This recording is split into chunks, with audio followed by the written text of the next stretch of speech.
Hadirin wa hadirat, tadi semua telah diungkapkan oleh beliau Ustadz Abdul Rohim dengan gampang dan jelas. Saya pribadi hanya menambahkan, menjelaskan lebih jelas tentang apa yang didawahkan oleh Ustadz Abdul Rohim tadi.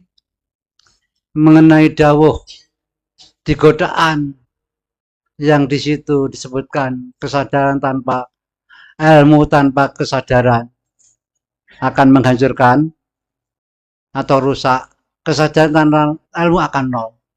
Nah, di sini maksud beliau itu sudah jelas bahwa antara kesadaran dan ilmu harus seimbang. Istilahnya Ustadz Abdul Rohim tadi, kesadaran dan ilmu, ilmu dan kesadaran.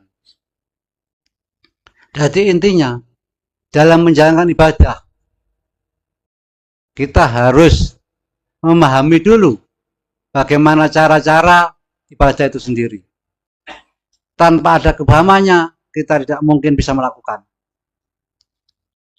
Contohkan tentang ajaran Wahidiyah. Nah, di sini satu contoh, mari kita niat lillah, billah rasul birasul, lillah biras. Nah, itu tidak paham. Maka tidak akan sampai tujuan. Karena tidak paham.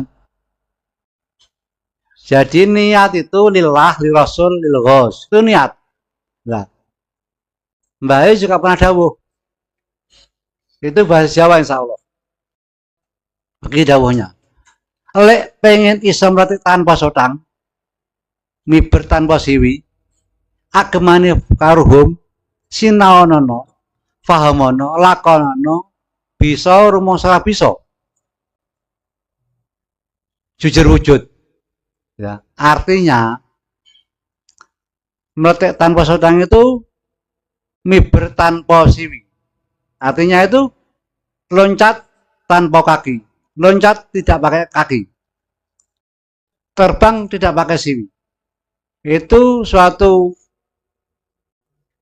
apa ya istilahnya? Perumpamaan. Artinya gini. Kalau kita ingin ibadah kepada Allah, kalau kita mau belajar dan memahami apa-apa yang telah diceritakan beliau, satu contoh, kita sinauni, kita pahami ilmu Wahidiyah. Kita tidak perlu punya uang dulu, kita tidak perlu punya jabatan, kita tidak perlu kaya. Itu yang dimaksud melatih tanpa sotang. Sedangkan miber tanpa siwi itu maksudnya kita tidak harus hafal Al-Quran, kita tidak harus hafal kitab, yang jelas kita mempelajari ilmu yang diingin bahaya, insya Allah itu kita bisa. Bahaya juga pernah dawuh. Beliau mendawuhkan, bahkan beliau mempunyai program. Apa itu programnya? Menciptakan wali-wali yang intelek dan intelek yang wali. Artinya hampir sama seperti apa yang didawuhkan Ustadz Abdul Rohim tadi. Tetapi berbeda kata-kata. Insya Allah sama intinya. Di sini intelek yang wali itu maksudnya seseorang yang berjuang, seseorang yang menunjukkan kebaikan dengan ilmu-ilmu yang dipahaminya. Itu secara umum. Nah, sedangkan secara khusus wali yang intelek hampir sama, tujuannya sama. Hanya saja yang membedakan wali yang intelek itu dari dzurriyyah. Wali yang intelek dari dzurriyyah.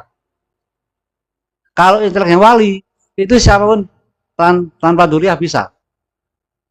Lah beliau menciptakan baik dzurriyyah maupun bukan itu sama.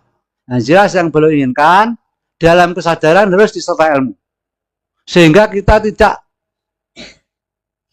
kalau istilah Jawa, nabrak-nabrak.